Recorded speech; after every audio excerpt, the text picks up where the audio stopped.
Well, Restream is making shapes. Oh, shapes. Are they coloured shapes? Um, Is one of them that's green? working. If it's green, that's usually good, right? And we have got. Yes, yeah, we're good on everything. We are fully screaming and functioning. Fantastic. Okay, I should close that. Awesome. And yeah, my audio is running. Good. Awesome sauce. Good day, anybody on Suffolk-Cram? Skazz. Welcome to episode 189 of the Randos podcast. It's the 189th one. Yes, 11 off 200. Oh, mate. I know. I will ask you after this podcast what episode it was. Don't worry. I've already forgotten. Yeah, every time I send you the audio file, it has got the episode number in the title of the audio file. It still gets asked. Mate, yeah, look, it's got to, because then that way I know what to name my file. But see, I always name my file before you send me the file, and I'm like, shit, what episode was it? Rams just said it. Clearly I weren't paying attention. Or it's just because I can't count to numbers over, like, 2. Yeah. I could switch the number into something like more computer, like hexadecimal or binary. That might be easier for me, to be honest with you. Because I really struggle to keep track of this stuff. Yeah. If who's the listeners, they'll have to just have it. Yeah, that's it. That's fine. We'll do that. That'll be fine. I hope. So we hope everybody's joining. You can hear my voice this week. He's got a face and a sound that comes out of that face, and it works now. Yes, it does work, and I won't croak up halfway through because I literally cannot. My throat has literally stopped working. How much tweaking am I going to have to do to your vocal cords to make this sound normal? I don't know. I'm trying to think how bad that last recording was because I was doing my best to cough away from I the sent mic you as that much one, as didn't I? possible. Please tell me I sent it on time. I ain't listened to it. God, thank fuck, I panicked and I was like, shit, please tell me I sent it round No, that you file. sent it to me. I literally right click, open an iTunes so I can set the ID tags on it and embed the artwork on it. And however long it takes me to do that and then upload it into Anchor's, how long how much the podcast I listen to. Ah, there you go. So usually about 5 minutes worth. Beautiful. But I trust it, so I'm sure you've worked the magic. I mean, you could be doing you could have re-edited my voice in like some weird way, and I'm saying something like scandalous, like support Putin. It could be like 2 hours of someone farting on a snare drum. Exactly, you could use something like that in it. So I don't know, but maybe I probably shouldn't tell you this thing because that gives you sort of a secret knowledge that you can potentially use against me.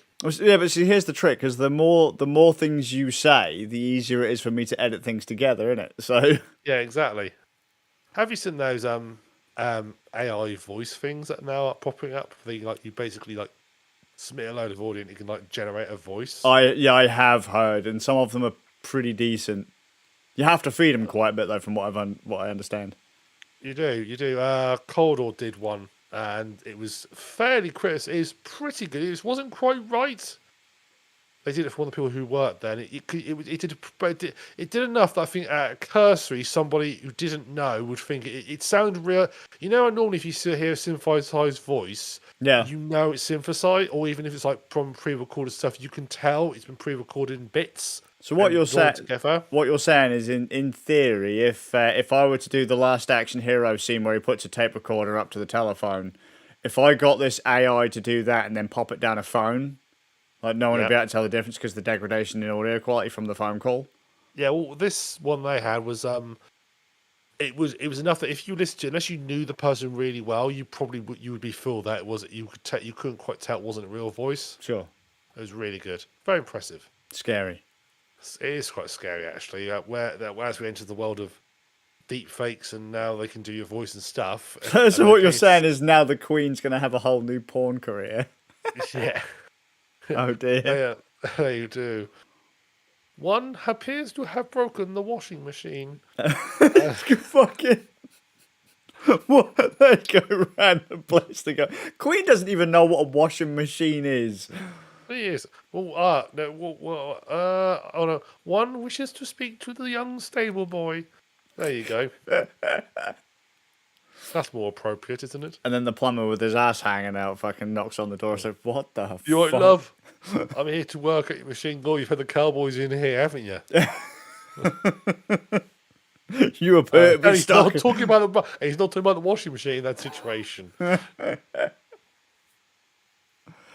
Oh dear. Treason's still a thing, Skazz? I ain't got a clue, mate, but they'll probably open up a cell in a tower for me, so don't worry about it.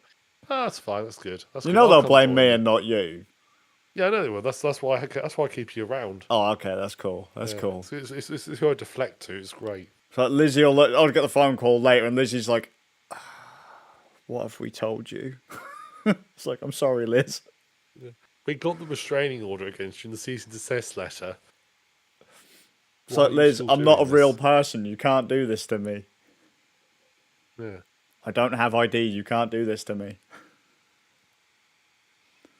Don't have idea. We see what I thought would be great.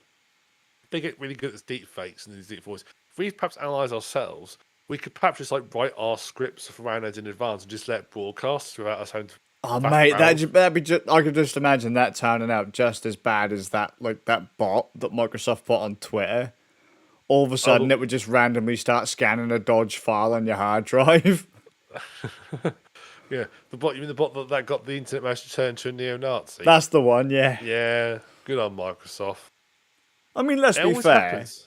Anything you put on the internet turns into a Nazi eventually. Yeah, it's the godliness of the internet. Oh, and on top of this, it's just because it's the default thing people will go to try and make fun. It's like, whoa, this new thing's come out here. What can we do? Let's make it into a neo-Nazi. And it usually works. It does. This is the thing, and it's time these companies think, I know, let's do a bit of crowdsourcing. Let's do something fun and get interacting with the people. Let's give them the opportunity to do this, name this, so forth. And that's how we end up with Boaty McBoatface. Yep. You know, these situations occur because people will ultimately always vote for the funniest thing. And once that gains a little bit of traction, people keep voting for it. So as soon as you do that sort of thing, you're opening up such things. And yeah, companies keep doing this time and time again. They don't learn. Just remember, Maybe 4chan is a thing. exactly. Look, if you're going to do that, if you're going to have to try and get you to name something, come up with a shortlist and get them to vote.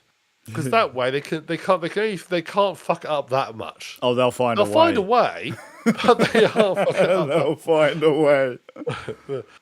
Look, just as they say, as Jeff Goldblum said, life finds a way. Strategy will find a way.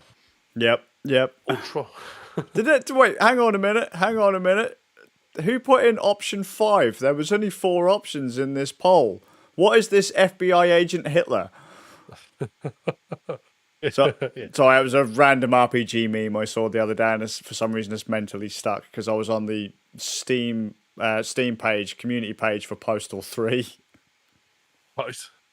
And that's when you're playing an RPG and you're trying to do a bad guy run, but all of a sudden the main storyline forces you to be a good guy, and then it's just like basically this like FBI agent that looks like Hitler.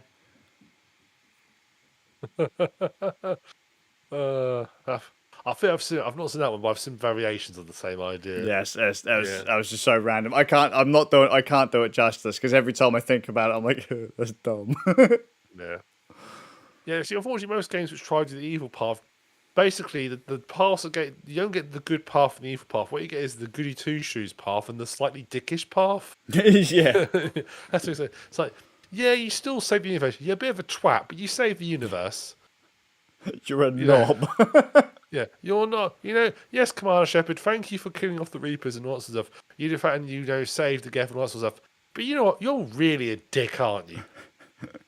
That's why you've got crotch rot, you prick. Yeah. Yeah. That you can die from sex in Mass Effect 2. That's brutal. There's a character you get who is I can't remember what race she is. Basically, she has this thing cursed with her. Anyone who has sex with her dies. Oh, brilliant.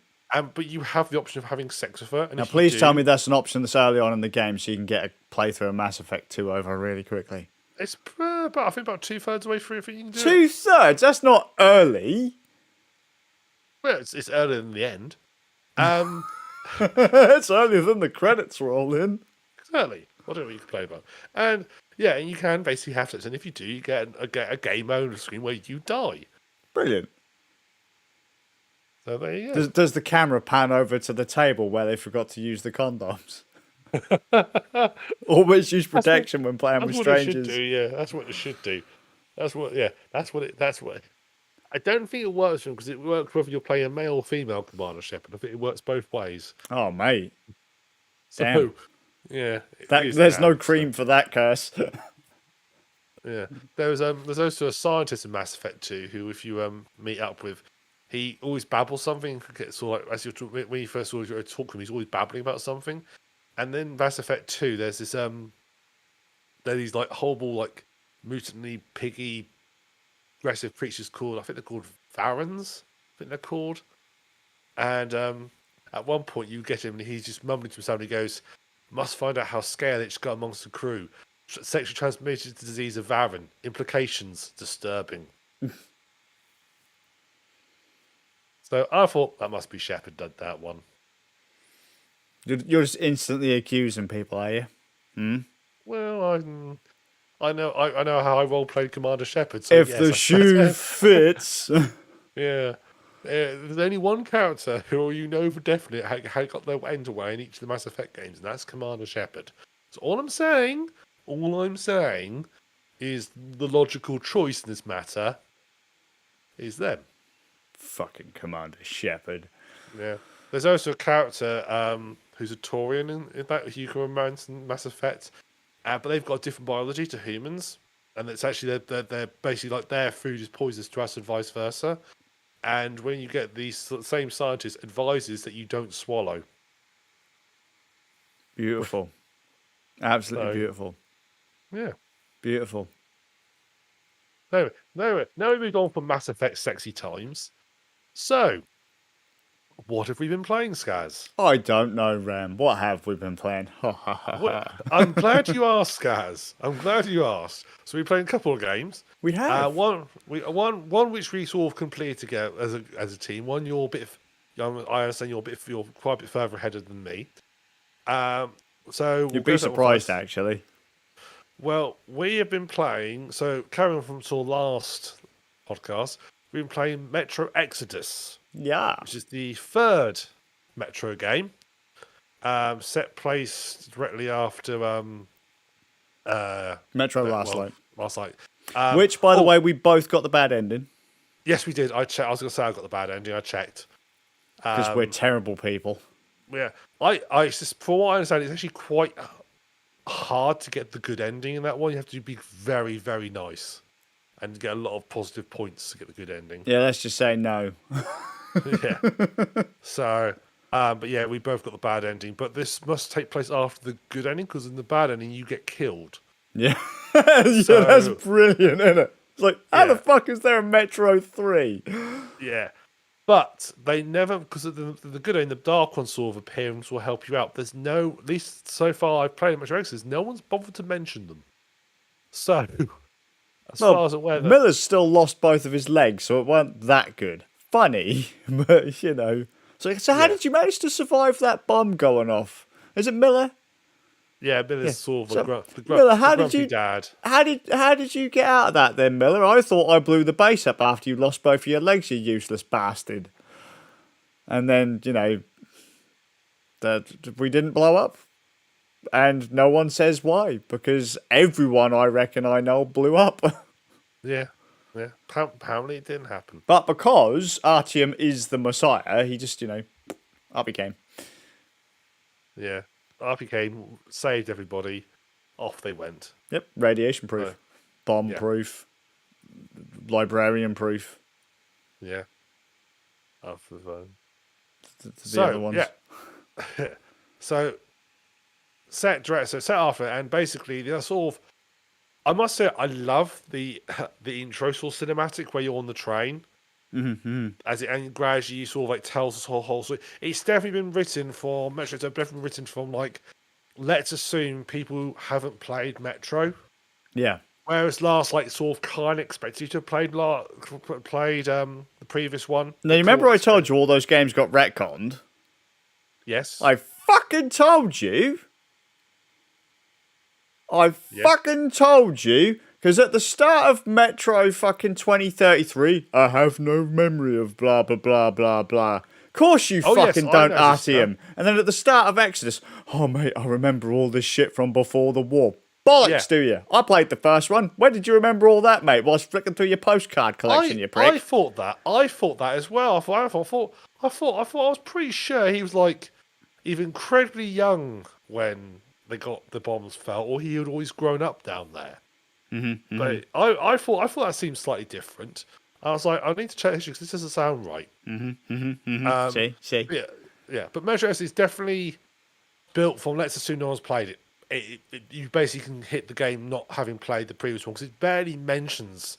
At least on the bits I play, you barely get any real mentioning of the stuff that happened in the previous games. Oh, it does.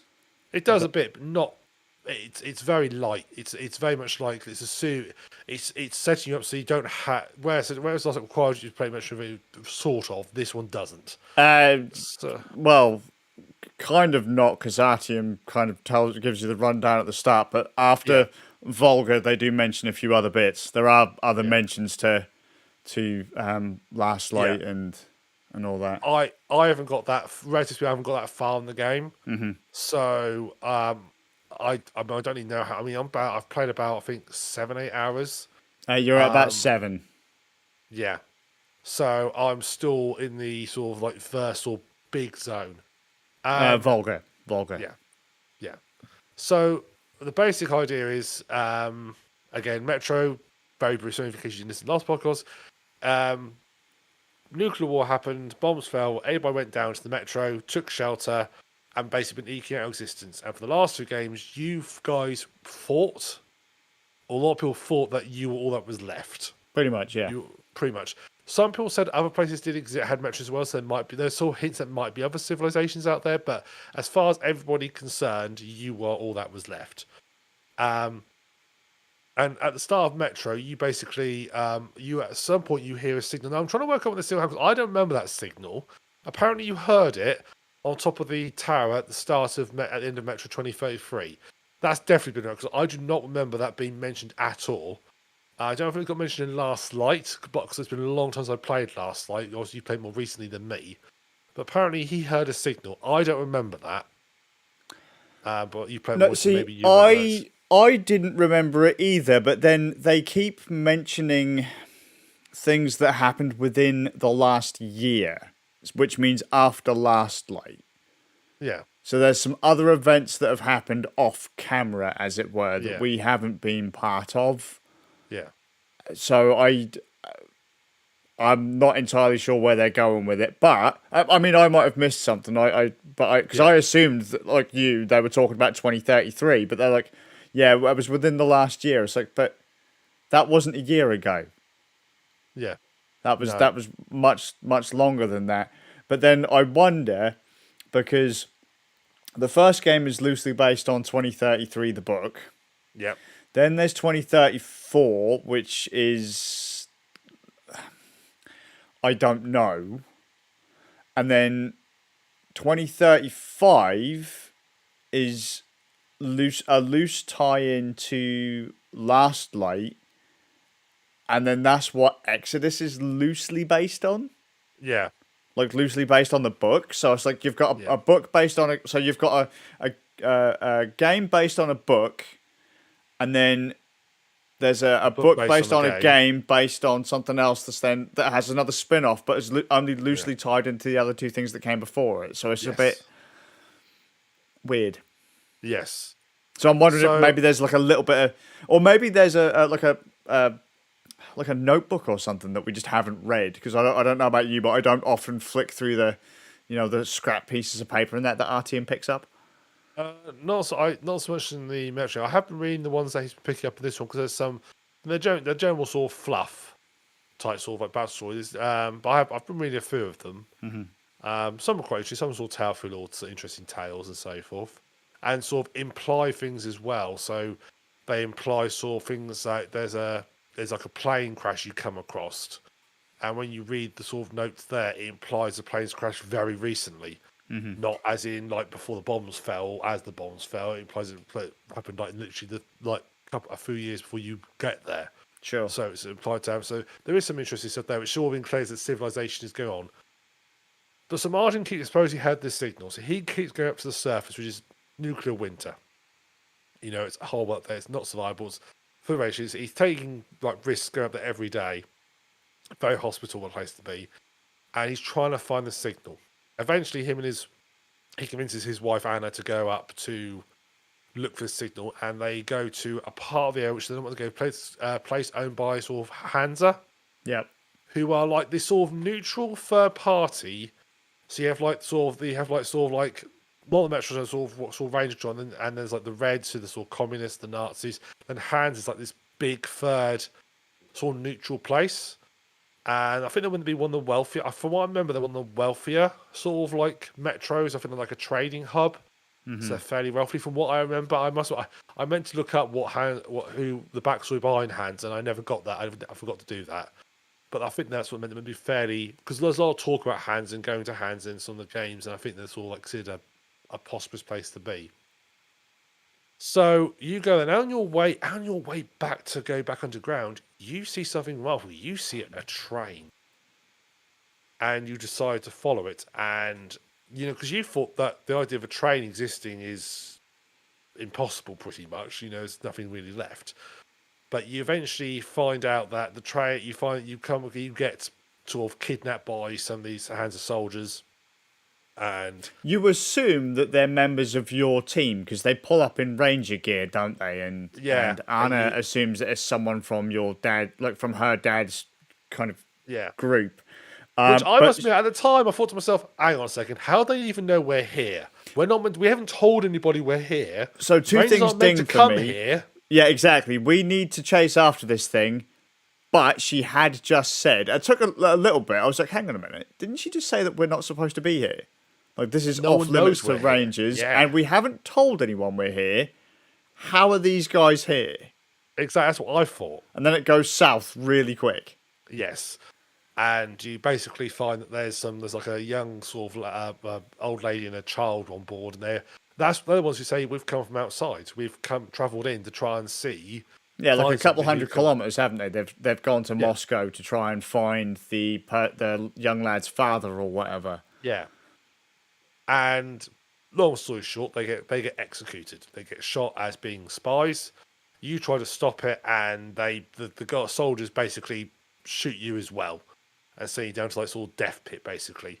The idea being that they basically say, "Oh, he should not have fought back," and they clearly weren't actually going to kill you. No, so they were going to keep Anna and Artyom alive because of their connection to the Order, the Metro's kind of elite forces. Yeah. But because Artyom tries to stick up for the old woman and the young lad, they basically gun him down for being a hero. Yeah. And because it's like the point we realise that sort of like Miller and stuff, sort of they know Miller's sort of head of the Rangers. He knows about all this. And Johnny, but basically, also short, you eventually get to the train station. You find there's like this radio transmitter station that's actually a jammer, and it's situated all around Moscow. And basically, it's been jamming all the signals in and out of Moscow, so nothing's getting in, nothing's getting out. Yeah. And you disable it temporarily, and you just see this board of the whole world just litting up with lots of transmissions. Yeah, there's like loads of different languages coming through on the radio, or like different because it's in English. You hear like different accents and all that kind of stuff then start coming in over the radio, and Anna's like, "What the fuck? It's not just Moscow. It's not just us. That like the rest of the world is we're still there. There's still humans. Yeah, it basically says you've been lied to the whole time. Yeah, and the world's out there, and eventually the sort of like storyline is that basically they believed the war was still ongoing, and they thought the way to play it safe was to basically pretend Moscow was dead. Yeah. They basically played possum. They just shut everything down, pretend Moscow was dead. I'm going to be honest with you, the sort of premise of like, oh, actually, by the way, everybody else is out there. I felt kind of sort of cheapened the whole Metro series as a whole, because the whole idea with this sort of atmosphere being sort of possibly the last group of people, the mystery of are you the last group of people still left, sort of played nice to the atmosphere and sort of the bleakness of it. Mm-hmm. And now it's like the whole world is out there, because it's literally, there must be millions of people out there, because the whole map lights up with hundreds of transmissions, and there must be hundreds of thousands, if not millions of people still alive. that sort of cheapened the whole sort of world to me a little bit, Sure. if I'm honest. I know obviously there's a reason they had to do it that way to basically to explore a bit more and sort of broaden horizons, but it felt a little bit like like you sort of shut down your main premise.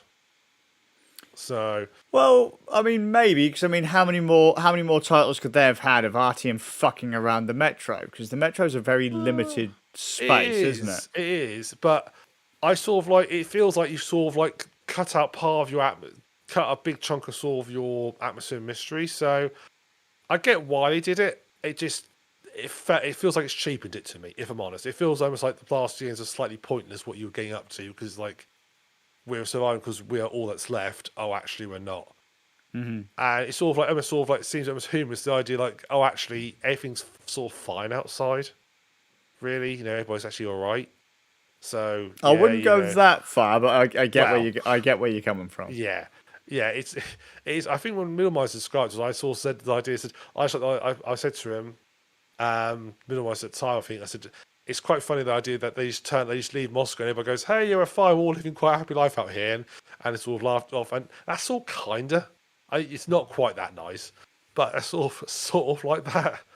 So, but then you eventually you get out of, and the main sort of like what we're called the main game starts.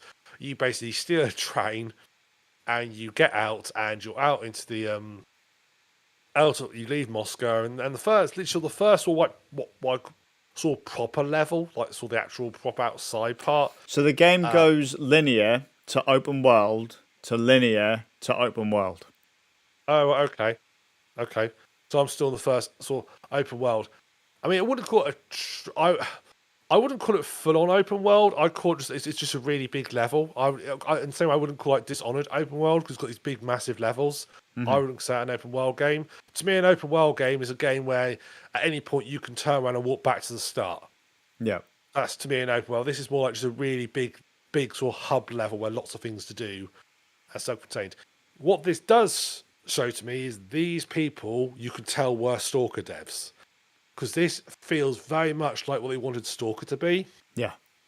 And has very fast. Now, comment, have you played Stalker games? I've got the Stalker games. I haven't really dicked around with them a huge amount. I mean, they're old as fuck. So, according to my Steam library, I've not touched them, but I can assure you I have. Yeah, they are. Yeah, I mean, Stalker games came back in the early 2000s. I think 2003 was the first Stalker game. Because they put it on console as well at one point, didn't they? I believe. Not the first one, I don't think. I think they put Call of Pripyat on console. Mm-hmm. I'm not sure if Clear Sky made it. I'm pretty sure Shout never made it to console. Because that was, even after they patched it, it was broken to hell. Yeah. So, but these were ex-Stalker devs went on to go on to make Metro.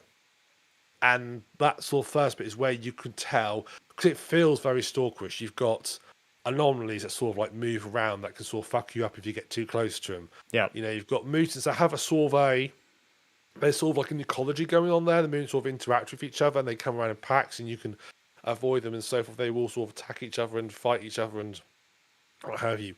You've got not quite other people just wandering around. So Stalker had like other sort of NPCs who go out and do stuff. Well, suppose they went out to do stuff. That didn't really happen in the first one, but corporate they sort of did. They'd go out and actually just do things.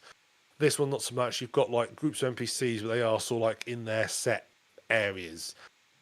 You've got like sort of actually got your usual bandits in there who like just saw you playing Canify. You can kill without having to worry too much about things.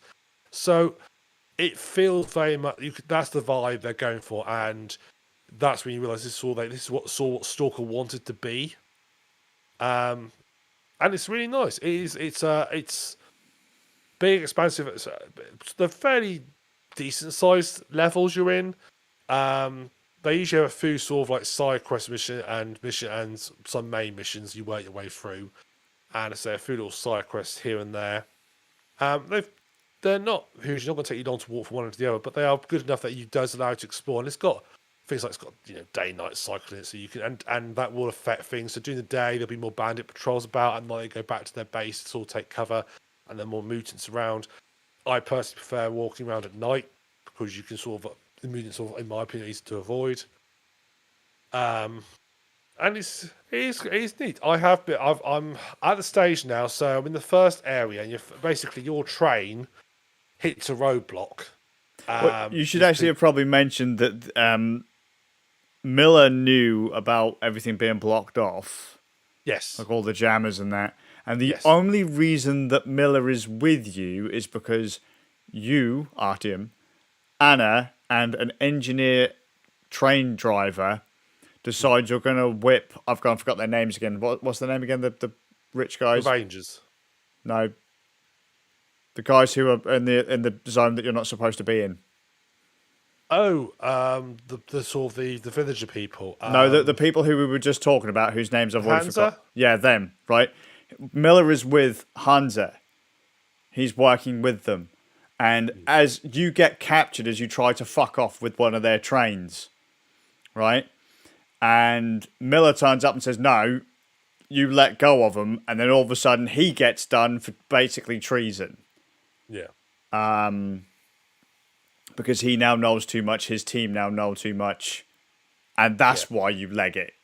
That's at the point when you steal the train and you go. Yeah. Because otherwise he wouldn't have been there with you, and it would have just been Artyom, Anna, and yeah.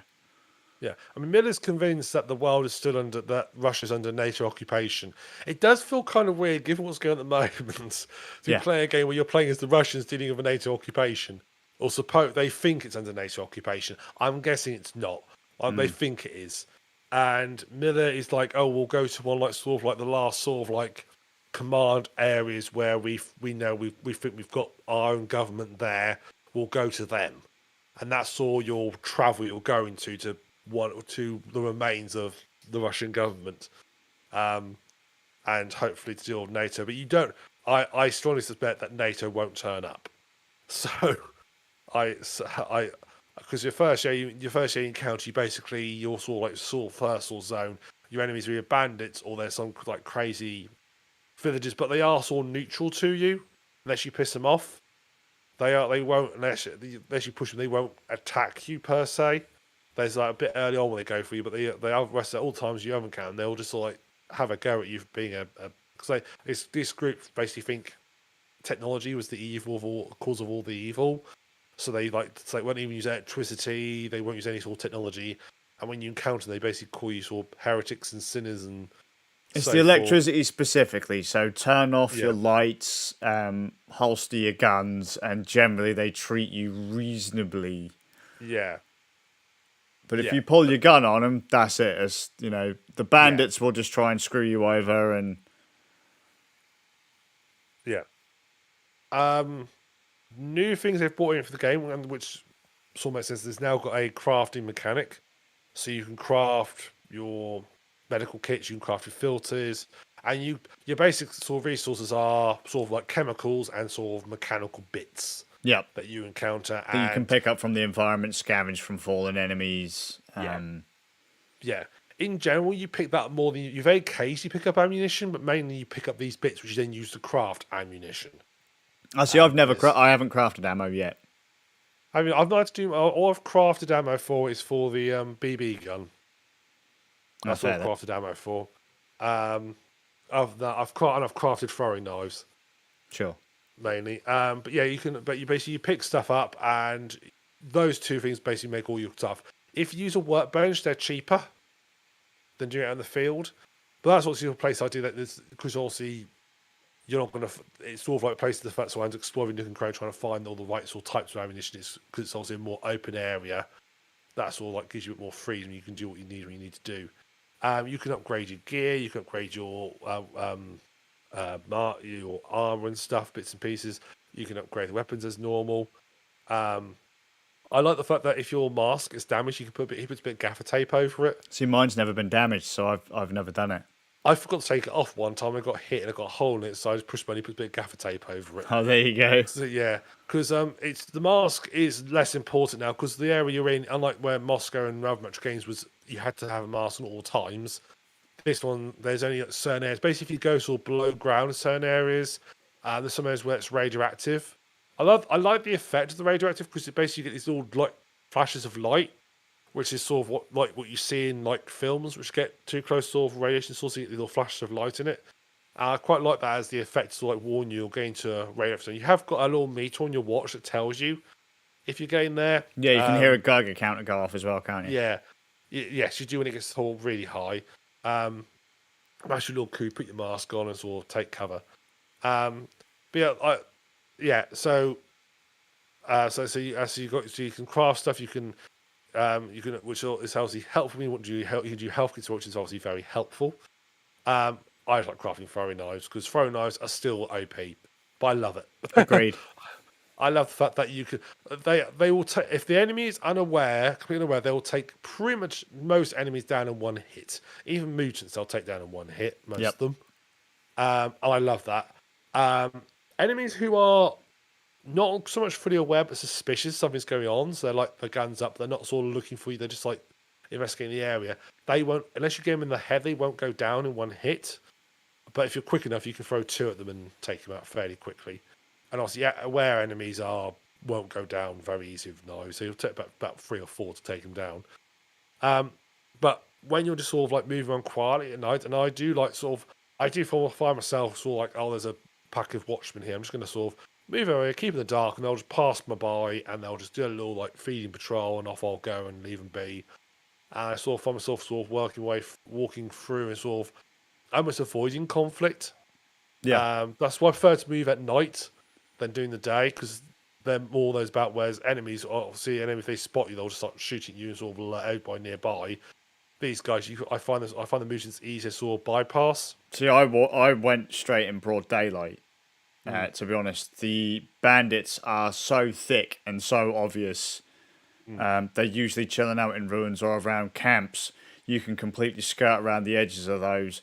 I cleared most of the bandit camps in a matter of minutes. But they do respawn, obviously, which can be a tad annoying. But they'll never be full force. So maybe there'll be 30 people when you first go in there. Then that'll drop down to like 5 the next time you go through. Yeah. But I did most of my stuff during the day. I only slept once because I wanted to see what it actually did. Can I just throw out there that time lapse of the day-night cycle? Beautiful. Oh, right, okay. I'll have to give it a go because I've not slept at all. Oh, there you go. Again, because let's just sort of see any sort of point to it. I'm not bothered. They give you it gives you your health back, apparently. Oh, right, okay. What I do like about this and what carries on from S.T.A.L.K.E.R. And obviously the previous Metro games is generally you get in games which have all open outdoor areas like this, or sort of they claim it's all open world. They start putting like leveling systems, skill systems, and so forth. This game doesn't do that. No, it's your gear gets better, and you get better, but other than that, you're just still as vulnerable as you are at low level with the same. Oh god, yeah! Don't get me started. Don't get me started. Yeah. You can get you get tapped twice, you're done. Yeah, right at the start. I love that. But that's how S.T.A.L.K.E.R. was. That's how it was. You were vulnerable. You had to get the drop on them and not basically let yourself get overwhelmed. Well, see, it surprised me because in Last Light, the enemies were thick as 2 short planks. You could literally, even on harder difficulty settings, you could be right up in an enemy's face, and it would take them a good few seconds to react. So you could just cheese them, as I said to you in the last episode. Yeah. You could just cheese it by hitting the takedown button. Yeah. But in this game, they've fixed that.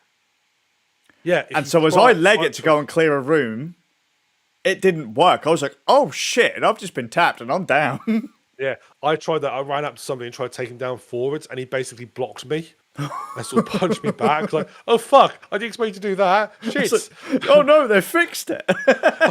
Oh no, these guys, why give me the prompt? Well, see, because that's weird as well, because in a few cases, I thought, oh yeah, I'll get it, because occasionally that prompt will come up mid-combat, like you could stun an enemy. Yeah. So if you like graze them with a shot, that'll kind of like fluster them a bit, and then you can take them down. But sometimes that prompt never seems to come up. Yeah. Like it doesn't always come up. If you get a lucky shot, you can actually shoot the headlamps out. Oh, there you go. I got a very lucky shot and shot a headlamp out. He's still alive. I shot the headlamp out. I was quite lucky. There you go. So, just a quick question, since just mentioning how soft and squishy we are. Does Anna constantly berate you for not being perfectly stealthy? No, because I'm perfectly stealthy. Bollocks, are you perfectly stealthy? Oh, I'm pretty stealthy. She's very pleased with me. Oh, what? So seriously, if you get Apart from the caught first level. once, if you get caught once, she goes, "Oh yeah, well I wish we could have done that quietly." I got in trouble with the first sort of like bit where so your sort of first mission of that level is you have to go to a church where you encounter these sort of mad villagers who worship the Caesar fish. The Oop, starfish, it's a Starfish, giant that's it. catfish. Yeah, giant catfish. Sorry for the echo, Mike. You're gonna love that, Luke. And they and you saw basically there's like these sort of like couple of people here. They decide sort of like sort of, I'm assuming they're going to execute them because they call like these really armed guys to sort of like deal with it. And I sort of like went full on taking them down stealthily and so forth. Gradually went through them. Eventually, they surrendered. They was like, fuck this. They all put their guns down and surrendered because they like, this heretic is too much for us. Okay, fair enough. But yeah, I did get spotted. She did sort of like say, I wish we could have a bit more quieter. It's like, They're gonna hate us now. they're not gonna be happy with us now. I was like, Anna, I just got them to surrender. They think I'm like some super heretic. I'm a super villain to them. I've just gone. All these armed guys like we're not going to have to deal with you. We're going to put our guns down. Walked around, took all their ammunition, and left. You know, I'd say that's was- a result, Anna. yeah. I think actually we've done really well there. How often can you say one guy makes an entire enemy force surrender? Actually, bandits will do that as well. Yeah, they do. I had a bandit did it to me up on. It was a sniper on top of like this sort of like metal framework, and I climbed up there. I always took his mate and all ones downstairs. And I get up there, he takes one look at me, and goes "fuck this," and just surrenders. That's the same guy who gave up for me as well. Yeah, I knocked him out. Like first, so there's a bandit camp in like a train yard, right? Yes. And I slaughtered everyone in that train yard, right? And then the Yeah. last guy just goes, "Yeah, I give up." And I was like, I don't know how I felt. It's like, "Yep, not a good day, mate." And I left him there. I didn't knock him out or anything. I just left him there. And I came back like an hour later, and he was still standing there, going, "Yep, it's just not my day, man. It's just not my day." At least he didn't put a bullet in my head, man. I'm not. This isn't worth it, man. But other enemies had respawned in the base, so there he is going, "Yeah, mate, I'm not going to do anything. I'm not going to do anything." And his mates are like, "There's the bitch," and I'm like, "Oh, you motherfucker." Yeah, I love to say they all get there and say, "Dave, what happened?" They said, the Antichrist came here It's like, oh and killed shit. us all. Killed us all. So I'm just waiting. Why are you still surrendered? How long did it go to leave? Oh, about 3 or 4 hours ago. But why are you still surrendered? He might come back. Just like, mate, you don't want to fuck with this guy. Trust me, you don't. And then you come back and say, "Hey, there's someone down there." No, it's him again. Then you kill him all, and it's like, Don't, "You right, guys, Dave?" don't. Yes, It's like- yes, Alan. You right, Dave? Yes, mate. Still surrendering, Dave? Yes, mate. All right, see you in another couple of hours when most of your mates turn up. It's like, all right. Have a safe trip. Will do, Dave. Cheers, Dave. Do you want some food, Dave? Yes, please, mate. There you go, Dave. Good old Dave. Good old Dave. He's still there. You just, I hope Skazz, when I don't know if you completed it or not, but if you get to the end, as the end of as the credits roll, just as the credits get to the end, it just sort of like goes to this like camera which slowly zooms into that building, and there's just Dave still with his arms up in the air. Yeah, still here, mate. The train's gone, mate, but you might not have. Well, see, so you'll know the bit I'm talking about. There's usually a on the it's part of like it's not a train station. It's like a repair station type yeah. thing. I know what you mean. And There's there's a train inside there's it. that on the track leading out of that main building. There's an archway bit, isn't there, or like that's like a shanty bit with a guy watching over the top. That's Dave, the guy on the top. That's Dave. Really? And Yeah. Dave didn't last. In my game, Dave was the first to go. Oh, there you go. Poor Dave. Yeah, 'cause he was the way I approached him. He was like the sort of person who was going to spot me. So Dave got a face full of BB guns. Oh, there you go. I was well pissed off when I got caught in that area. I was like, "You motherfucker! How the fuck did that guy spot me?" I was like, "Look at my little watch thing. Nope, no one can see me." He fucking did though, and I was sort of like, "That's it, you cunt! Throwing knife to the fucking dome, son." It's what you get, you prick. And all of a sudden this other guy's like, "Yeah, that's right, you bitch." And there was this one guy, right, I swear, he was acting tough. like swearing, calling me a bitch. I'm gonna rip that guy's asshole in two and all this kind of stuff, right? But there was this quiver in his voice, like he was actually genuinely panicking because he could see all of his mates dead on the floor. I was like, I'm gonna enjoy killing you because you keep swearing at me and calling me a bitch. Oh, mate, you're gonna fucking. And I chased him around that entire compound, so I'm gonna fucking do you, you prick. Oh dear, what must they have thought? Fucking angry Britishman puts on a dodgy Russian accent and goes in to fuck everyone up. The certain bandit group turns up to like, why is everybody dead? Why has this guy got 20 throwing knives in his back? I don't even pull them back out, just leave them. That's what you fucking get, son. Yeah. Right, Dave? Right, mate. Dave's like, oh, mate, yeah, it's all right, man. Do you fancy a cup of tea? It's fine, really. Do you fancy a cup of mushroom tea? Fuck your mushroom tea. I'm sorry, mate, I'm sorry. You will be, Dave.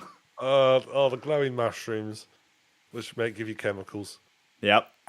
Beautiful mushrooms. I've got so many magic mushrooms I've collected. Oh, mate, I didn't even... Have you been cleaning your guns? Because you have to clean your guns now, didn't you? Or they jam and stuff. Oh, yes, you do. I've not had a gun jam on me, but I'm regular on the cleaning. Mine are spotless, mate. Fucking spotless. People look at me and they're like, that guy's a right savage. He must just be running and gunning everyone. Nah, mate, my guns are spotless and I knife everyone I see. Yes. Because I'm a Witten kid. Artyom says, remember, keep your gun clean. Artyom says, you right, Dave? Yeah, Artyom says, there's nothing quite like a throwing knife. I do like the fact that you can craft those knives. Damn, son, so useful. Especially when you can carry 10 of the bastards as well. You just practically fucking machine gun them at people like playing cards.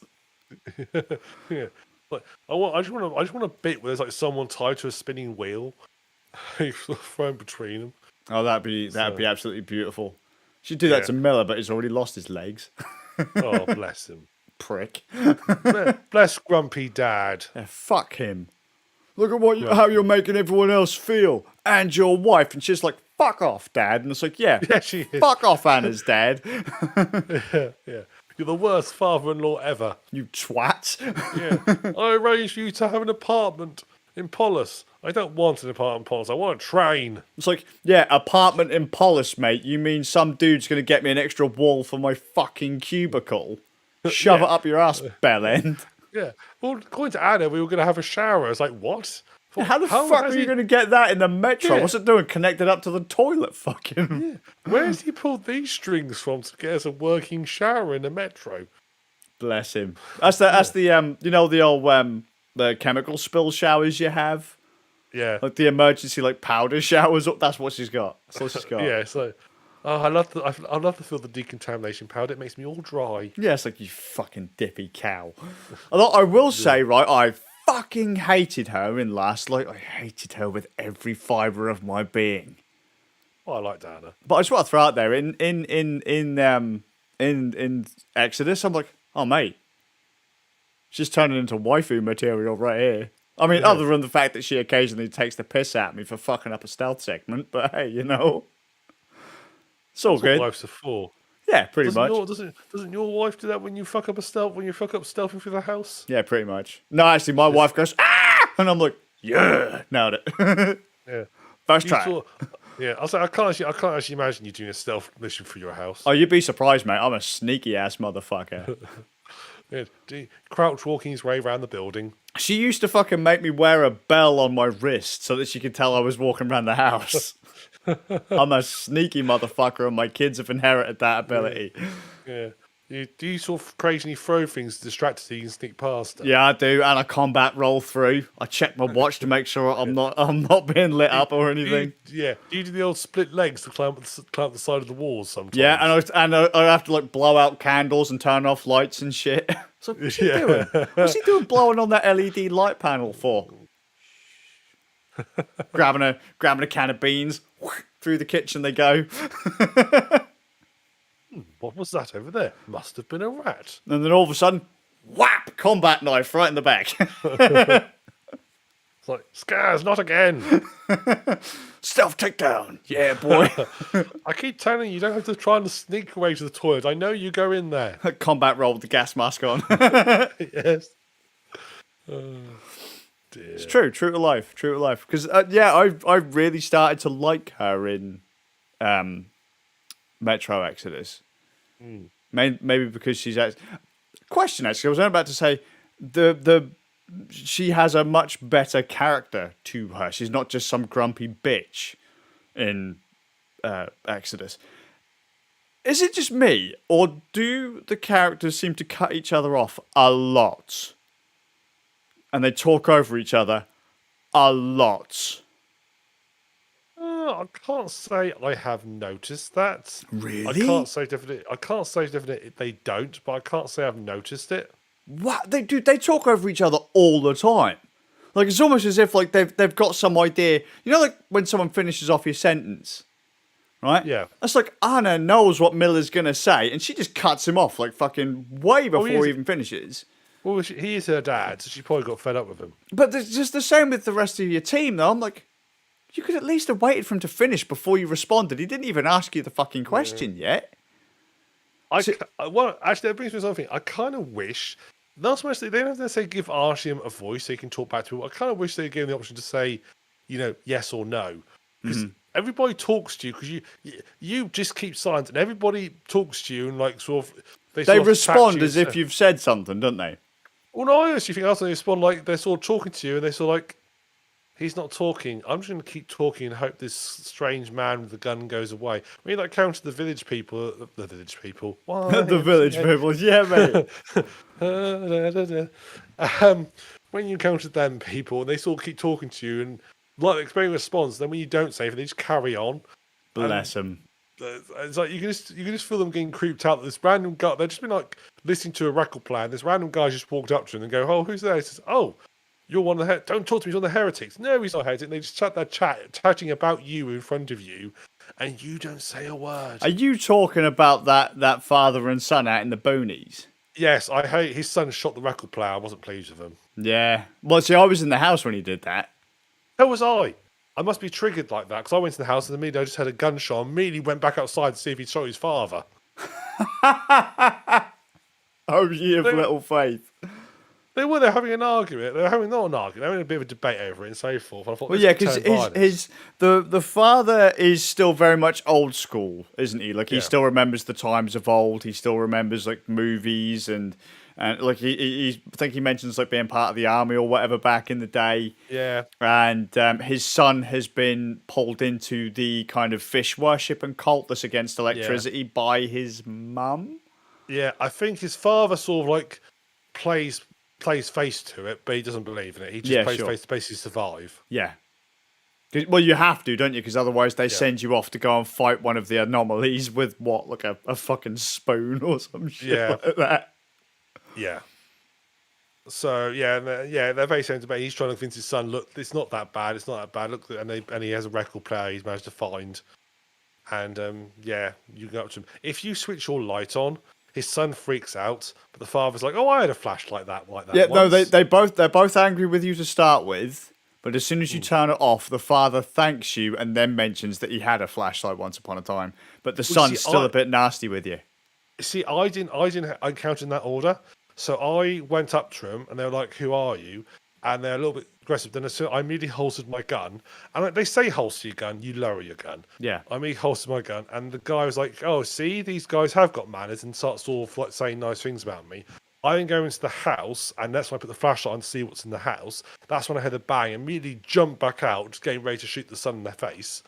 As you do. And that's when, as I go out, I hear the father sort of like berating, saying, "Why did you shoot it?" And it is, you could have switched it off. And that's when they mentioned the light. But the father didn't seem pissed off by it. He was like, "Oh yeah, I had one of those." That's probably because you already had that part of the dialogue tree before you went into the house. Whereas when I went up to them, I'd accidentally turned my lights on. Yeah. And he got really pissed with me. I was like, "Oh shit, have I got the light turned on?" And so as I turn it off, that's when he goes, "Oh yeah, you know what?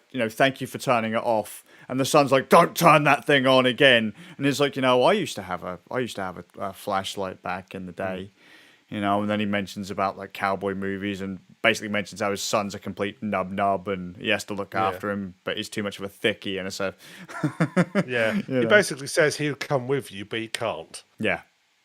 I like what I like there. We'll just go. So that's a neat little thing. They've actually sort of like allowed the dialogue to sort of flow more naturally. So it felt natural for both of us, but it was actually sort of different order and so forth. That's quite neat. Yeah. So the way that like sometimes depending on how you engage with certain people as well, if you're respectful to certain NPCs, they will just they will happily let you into their house and do all sorts. They'll happily just talk to you and let you be on your way.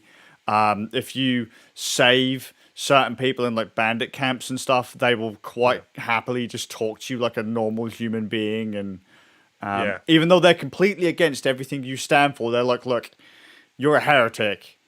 This stuff is of no use to me, but it might be to you. Go that way. That's the guy, the guy on the tower where they have the guitar. Yeah. Yeah, I saved him as well. There's a couple of other guys like that as well. I haven't found them yet, but I've not gone for every bandit cap yet. Oh, sure. There's only a few. I think I've missed a few places. But that was quite fun to track around. I was a bit nervous at first, to be honest, given that it didn't feel very Metro-y when I first got there. No. But it somehow worked. I also didn't like what they did to some of the enemies, because they started to make the enemies kind of more furry and less lizard-like, more rat-faced. And I was like, I don't know how they don't look as vicious or nasty to me if they've got like little wispy beard things going on. I preferred them being kind of melty fleshed lizard things. From the first two games, but I mean the game looks absolutely gorgeous. It does. Regardless, until you get like close to like some of the rust textures and stuff, and things look a bit shit. But it's the world itself. If you look at it wider, it looks really, really nice. Yeah. It's all atmosphere. Yeah. It is. I mean, I'm playing the standard edition because I couldn't play the enhanced edition because I haven't got my graphics card doesn't support everything it needs. Yeah, I told you that. Yeah, which is what made me chuckle when I saw that it said you had launched the enhanced edition. I was like, you can't play it. I won't even let him play it.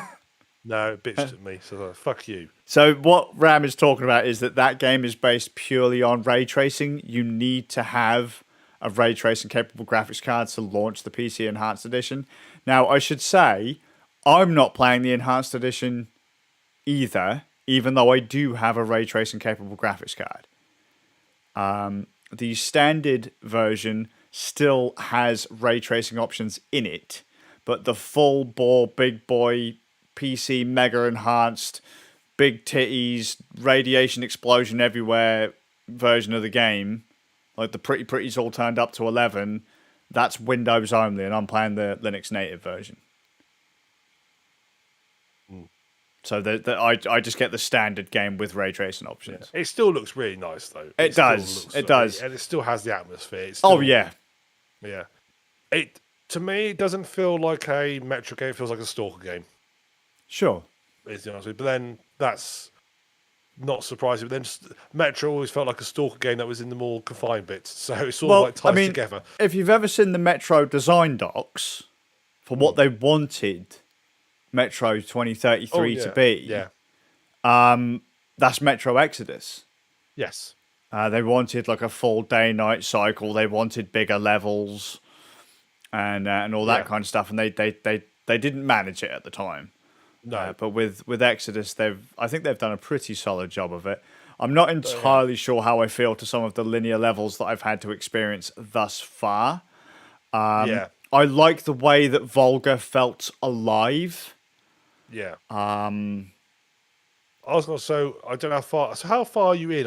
Have you finished it, or no? So I basically only started my blast through this morning, and I got all the way up to Caspian. So you do Moscow, Volga, another level that's name I can't remember, like Yamantau or whatever. Then is it Caspian? And there's some like little sequences in between where you can talk to people on the train and stuff like that. But yeah, I'm probably only about 8 or 9 hours in, and I spent most of that in vulgar. I didn't. I'm gonna be honest with you, man. That at one point I felt like the world was really nicely, like quite well densely populated. Like there was just enough there for the spread. Yeah. But then at certain parts of it, I was like, actually, this is really quite empty. I very rarely got into combat with the mutants, and I only ever really got into combat with the bandits when I went through their camps. Yeah. Like I found most things were really really easy to avoid. The shrimps make a return. The fucking annoying things from Metro 2030, was it 2033 with the shrimps? No, that's last I had shrimps. Oh, was it last night? Okay, well, Yeah. I hate those fucking things. If you ever have to get into a boat, I hate those things because you move around like a tit and they spit at you from a distance. So you're basically a sitting duck whenever you're in a boat. The world building is pretty solid. Don't do what I did in the boat. I was in the boat sailing, and the big one came at me. So I got the bed. I leaped from the boat to the shore. I just made it, and then when I tried to get back to the boat, I couldn't do it anymore. Oops. I couldn't leap back, and of course, as soon as you go into water, you can't swim in Metro. No, you just sort of like down and then come to the ground. It's like, oh, I actually can't get back on the boat. Oops. Oh yeah, because boats also don't respawn either. No. So you have to go and find another boat. Yeah. Although there are plenty of places where you can get other boats, so I mean, I wouldn't worry about it too much. I did find another one. I did find another one eventually, but I was like, oh, I fucked that up. Yep. Now you've got to try and find a way around on this. I don't know, some random, like a little bit of ice or a narrow path. I parkoured some of it, so there's like a thin wall line and some pipes going across one section of the map. And so instead of using a boat to go past there, I just literally kind of glitched up onto the wall and just ran across the wall. By the way, how are you finding the game's glitches? Because when Middlemeister spoke of this game, it hadn't long come out on PlayStation, and it was trash on PlayStation at launch. It had a bit of a cyberpunk thing going on where just there was loads of bugs and glitches and stuff. Have you? I can't say I've encountered any glitches I can think of. Any crashes? No. No, I've had two. One of them I'm pretty sure was my fault, and the last crash was on Caspian right at the start. And I was like, you know what, that's when I put it down. I still had a couple more hours to go before we were going to do the podcast, but I was like, you know what, that's crashed. I'm going to put it down and just kind of let it simmer. I've had a couple of bugs where like a character where he should be maybe sitting on a chair or a couch will be like just standing in the middle of one of the bandit camps. But instead of like standing there, he's in the sat position. And I've also had one where you wouldn't have seen it yet, but there's an axe that's buried in some wood. There's like a couple of places, like some chopping blocks there where they're just cutting wood, I suppose. And instead of it being buried in the wood, it's kind of floating between the two chopping blocks. But they're the only real glitches I found. Because if I had to be honest, I gave Middlemeister a really hard time with this one, because all of the stuff that I'd seen and all the people that I'd spoken to who had played Metro on PlayStation back in the day said it was absolutely shit. But the problem was that Metro looked fantastic for the time, and so there was a lot of heat for it. And going into it now, after dicking around in Volga for a few hours, I was like, you know what? If I'd have played it back when it first came out on PlayStation, if it had a bit of a cyberpunk groove going on, I would have been furious, because this game looks great. You can tell that 4A Games has like handcrafted all of this map. There's no like copy paste. What they called in like the Ubisoft games, that they're not watchtowers, like the bases. Yeah. There's none of that going on. Yeah, no outposts. There's like a couple of like handcrafted places that you can stomp your way through. There's no copy pasta going on. You can tell they designed this world and then they started kind of figuring out where they were going to put things. They didn't figure out a mechanic and then stick it in and then copy paste ways for you to do it. They built it and then were like, now what would be a cool way to do this? Or what would be a cool thing to put in here? And if I'd have experienced all those initial bugs, like clipping through walls and games completely crashing all the time and stuff like that, Middlemeister said he didn't experience any of that, but I wonder if that's just because he was on the PlayStation Pro, kind of like with Cyberpunk. If you play on the PlayStation 4, it falls to pieces. If you play on the PlayStation Pro, it's a little bit better. Than if you play it on the PlayStation 5, it was actually playable. Yeah. Wonder if the horsepower thing was different. Like, if I'd have played it on that initial run on the original PlayStation where it just broke all the time, I'd have been so disappointed because it would have really sold their work short. Yeah. Because it's very pretty. Oh, it is pretty. It is just sort of like almost sort of like walking around. Sort of, it's got a lot of atmosphere. Yeah. They have got the atmosphere nailed, which is true of all the Metro games. I mean, every part of the Metro game feels like a very nicely, well-crafted atmospheric place. It feels like a believable place. And then when you go onto like the surface in Metro, it's amazing. It feels so constantly inhospitable. Yeah. As you're walking around, it feels like this constant sort of like dread and push against you the whole time you're up there. They've sort of carried that on. And the world feels real, and I love just being outside and sort of watching saw the sun, moon come up, and it's sort of like as it's all great. Just the transition is so nice and gradual. Yeah, you don't really notice it. It's like, and also, it's getting light. They've done it so nice because quite a lot of sort of open world games. I say because but a lot of them, the day and night style feels very rushed. Yeah. And all of a sudden it seems to get light really quickly. This, they've actually drawn it out so it's a nice, gentle one, so you don't really notice it. And it works really well. It works really well. So, yeah, it's got great atmosphere. I will say I like the characters that are in it. I'd say they're reasonably well written, albeit in cases not too believable. And the dialogue is broken. The timing of it's just broken, but I will let that go.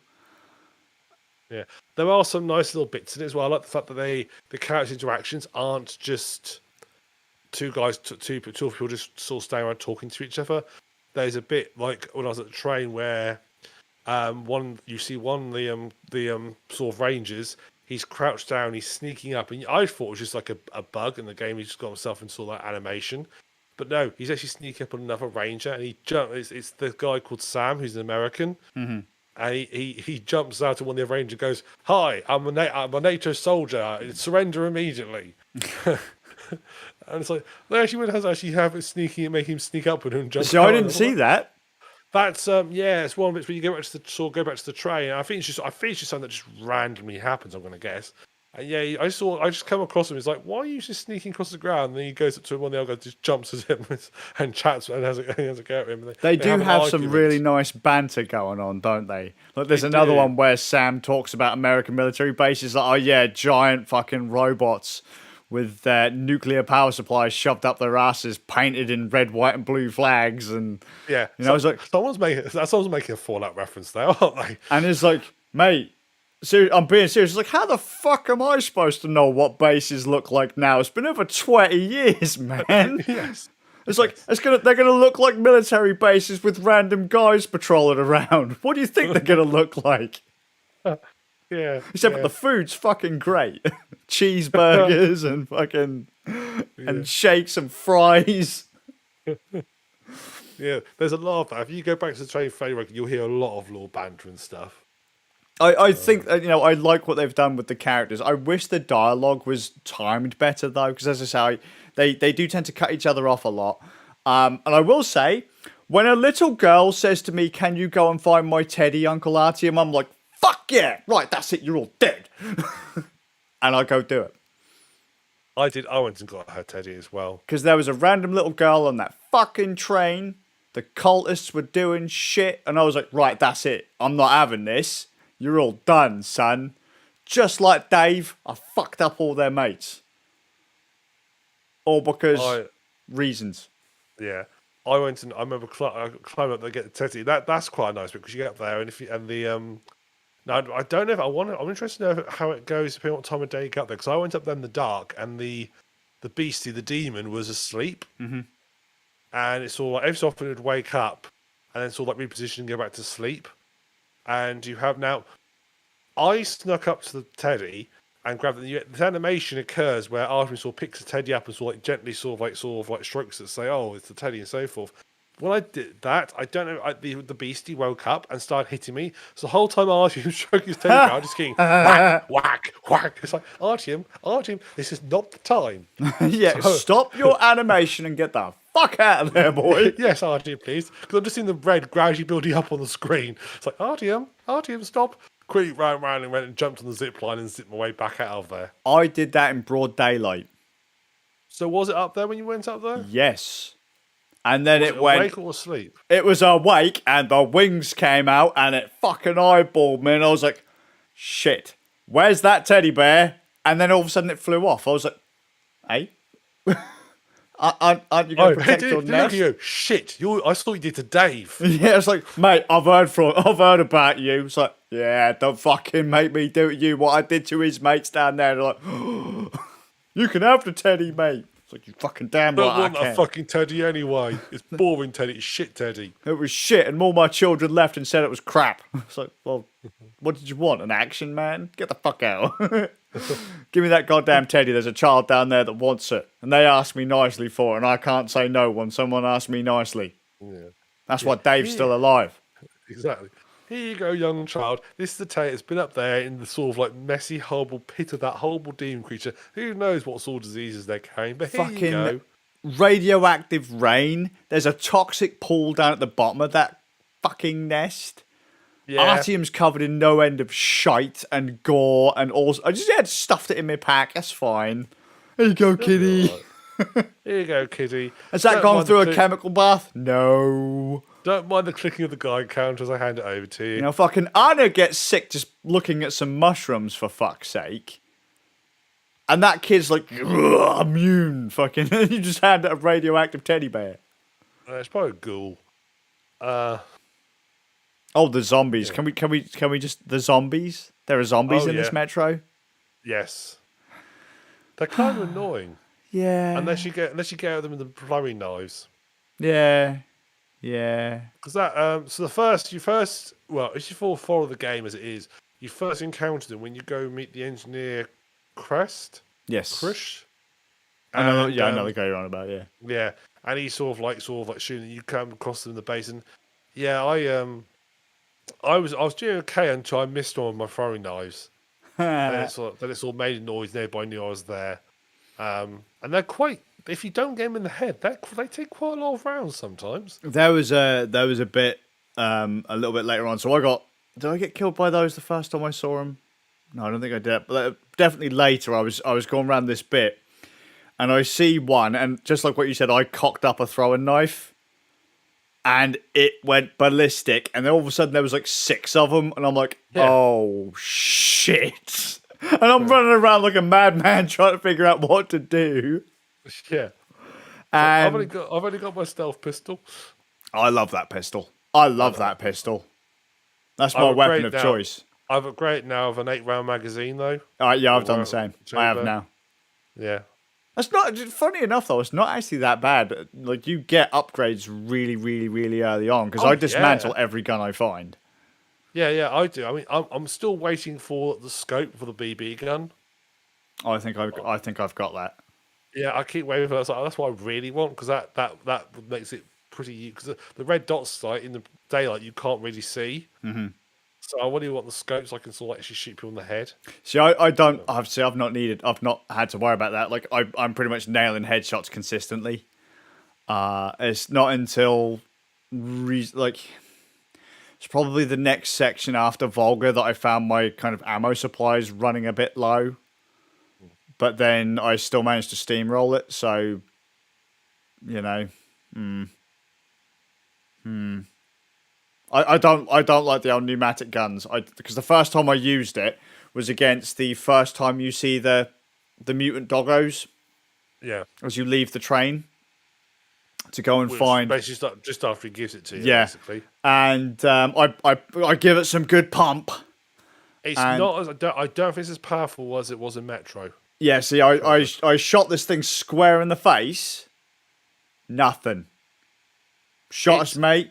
Nothing. Looked at it, and it went from fully pumped to empty in like 3 shots. And I was like, what the fuck? And it turns out it's got a leaky cartridge in it. Only if you over pressurize it. Oh, It will fair leak enough. down to. So basically, it's like 3/4 full, it's fine. But if you go to like full, it will then gradually drop down in pressure to 3/4 again, which is actually how it works in the first definitely how it works in Metro 2033. See, I've never used one in Metro 2033. The first and only weapon I've ever used that required pump in Metro is the flamethrower. Oh, I see. I never used the flamethrower Metro.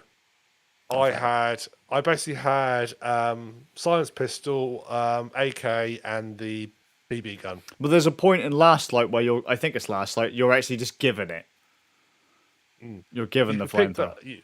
You can 2033. There's a flamethrower you can pick up. Actually, I don't. Once I get my 3 weapons I want, you can shove all the other guns up your ass. Like they don't interest me in the slightest. Oh. I only change when I've run out of ammo for a particular type. Yeah. But I'd never used the pumpy stuff in Metro 2033. As I say, I used the flamethrower when it was forced upon me in Last Light. But every other time I just ignored it. It was a shotgun, an assault rifle, and the pistol. The pneumatic stuff basically works like the throwing knives. If they don't know you're there, and you hit them in the head, it'll take them out one shot. Mm-hmm. If they know you're there, it will take 2 or 3. It'll take 2 or 3 shots. So I had that gun later on when I was going to get the teddy bear. I climbed up some train carriages, and there was a herd of watchmen wandering around, and they would jump, and they were sort of like looking for those cases jumping up on top of the train carriages, and one was jumping up there, and I thought, I wonder, and I shot him straight in the head, and it just took him out instantly. So now you say that, but they ran right past me as I got to that train. I know the ones you're on about because you see them like kind of bounding around. Yeah. And it didn't come from my carriage; it came from a carriage nearby. Well, see, that's just it, because I was already up on the roof, and it seemed like the bounding around was kind of scripted, as if they do that when you first go into the area. Because they were bouncing around onto the roofs of the carriages, but just seemed to do it and run away from me in the process. They just went straight past me. They possibly. I just wanted to see if the gun would. I basically was just trying to see how the gun would work. Sure, I didn't even bother shooting them. Yeah, I tried it. Oh, good. Listen, I very rarely got into combat. Most of in against the monsters on the map, I took out bandits at the petrol station and the other bandit camps, and I fought zombies. That was like the majority of it. There's a couple of segments where the game will just throw waves of zombies at you, but other than that, I barely fired a shot in 6 or 7 hours. Yeah. Yeah. Apart from, I would say I fired many rounds. I did have one bit where I was going. I basically where the one of the bandit camps is. I basically sort of like snuck where there's sort of like little side island where the teddy bear is. Yeah. There's a little bandit camp in there, which is all amongst the like amongst all a load of metal buildings and stuff, like sort of framework and stuff. Yeah. I basically approached, sort of went down, rather than going sort of through the front doors, as it were, I went sort of back and so when I was by sort of sailed across and went from the side. Mm-hmm. And I jumped out, and as I did that, one of the shrimps that's got like the claws jumped out of the water and came after me. I didn't notice until I suddenly felt this whack in the back of my head and turned around, and it was right in my face. And then as I was taking about 2 or 3 more jumped out as well. Oh, mate. So, yeah, like, fuck, and they take a lot of hits unless you hit them in the right part. Yeah, you have to get them in the soft part in the face, don't you, I think? Yeah. And so, the AK came around and that was like shooting and banging around. I'm surprised no one heard me. Because they don't have the military rounds in this one, do they? I don't think so, no, because I don't think there's really any currency, is there? There's no sort of currency exchange in it. No. You're sort of... Just you don't seem to get high quality or lower quality rounds is what I'm saying. It's just like one type of bullet. Yeah, you're right. There isn't sort of... At least I've not seen any way to change ammunition. I know the pneumatic gun, you can change the rounds it fires, because it mentions it in the descriptions that the magazines hold X many type of rounds. I've got it where I can make a different kind of ammo for that, but I doubt I will ever use it. because I never craft ammo for that thing, like, ever. Yeah. There's been a few other bits, because I don't know how far you've got. I don't really want to sport. Like, I don't know how far across the map you've gone. It seems like you've So, crossed majority of it. so basically, I'm at the bit now. I've spoke to Duke, who's pointed out like the three sort of main band areas before you need to do before you go on to taking out the actual getting to the other carriage. Yeah. And I've done one of the three areas he pointed out. So I've got You've two spent sort a of to the lot north. of time on that fucking map then, if you've only Oh, just got to that point. I've been taking my time over it, really just sort of absorbing it, enjoying it, and sort of wandering around. Sure. So I haven't rushed it. Well, I didn't rush it either, to be fair. But I mean, you're what, 7 hours in ish. Something like that, yeah. And I once he told me that there were bandit camps nearby, I made a beeline to the bandit camps, had a drift about, looked around, skirted around the edges of the map. A couple of characters told me about other areas on the map. I went to those areas because they told me they were there, and then I went to get the carriage. I sort of started. I saw obviously did the sort of like church first, and I went sort of south, worked my way towards the engineer. You know, got Anna at the sort of where she fell through the into the military base. I sort of gradually gradually worked my way around really. Sort of like I was just wandering, exploring. Right. Sort of roughly areas. I I've not won't really mention. There's a few bits I won't mention then, because I've been really skirting around what I want to talk about because I don't want to ruin anything for you. So, in the next podcast, do you think hopefully by then we'd have finished it? I'm hoping so. Yeah. Cool. So we'll have to do a Metro Exodus. Like, this is our first impression so far. We both like it. Yes, I'm enjoying it. Yes. Cool. We'll have to give it like a full on thoughts in the next one. See if anything changes. I'm curious how you're going to find us. I think it's Yamantow is the next area.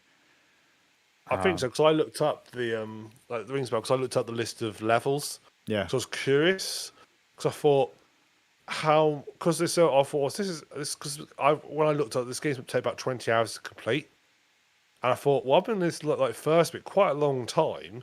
Either I'm being really slow or there's not many big open bits, and there's like a food, but there's lots of sort of linear bits in between. Yeah.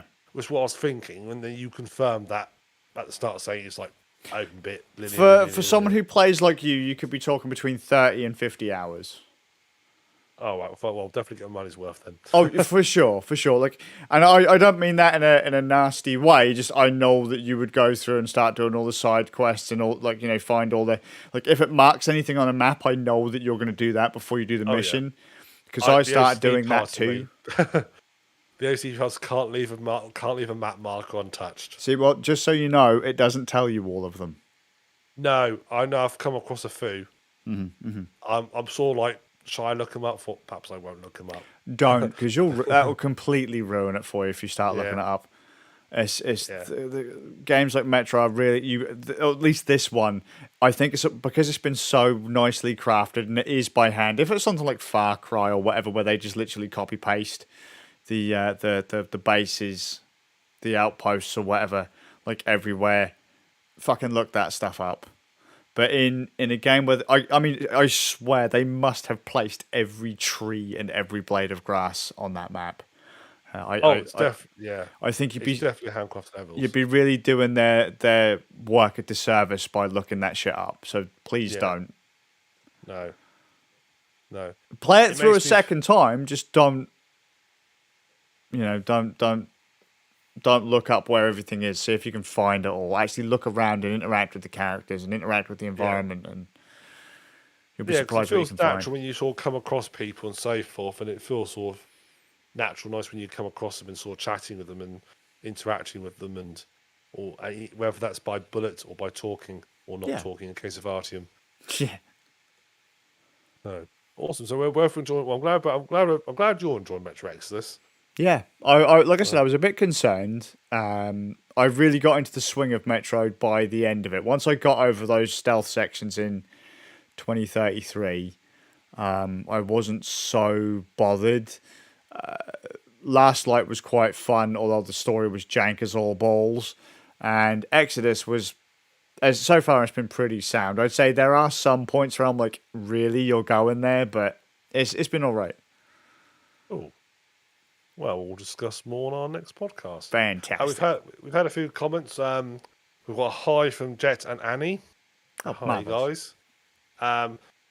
Jet is basically apparently he's got a GP5 gas mask, so he's safe when this all Ukraine war spills over and the nukes start flying. He's not doing all that well because he's got Rona, so he should have been wearing his gas mask more. Yeah, he should be. What? Yeah, well, exactly. He should be wearing it out and about. Exactly, that's the whole point. This point ties into his next comment. I'm guessing it's referring to the child and the teddy bear. What doesn't kill you makes you stronger. So, he says true. So yes, he agrees. See, I mean, what the fuck's the point? I know everyone thought that coronavirus was a bit of a joke. No one was taking it serious. But when you've got a gas mask, even if you think it's a joke, just wear your fucking gas mask. You've got an excuse now. Yeah. When we first opened for the when we first opened people to wear masks, I did have a guy come in who had a full on proper like industrial respirator.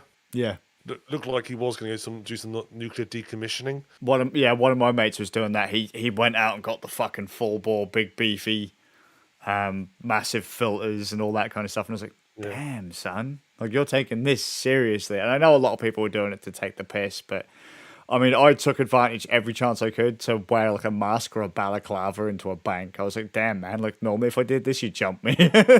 Yeah. Apparently wouldn't let him wear it at work. Oh, that sucks. I don't know if that means a mask or the gas mask specifically. I'm going to say all masks because I think because the gas mask is a mask, but maybe no. They used to have argued that with them. It says gas mask. Yeah, it says a mask. The mask doesn't say what type of mask it has to be. They said it has to be rated for this. Yeah, and this I'm prepped for nuclear fallout.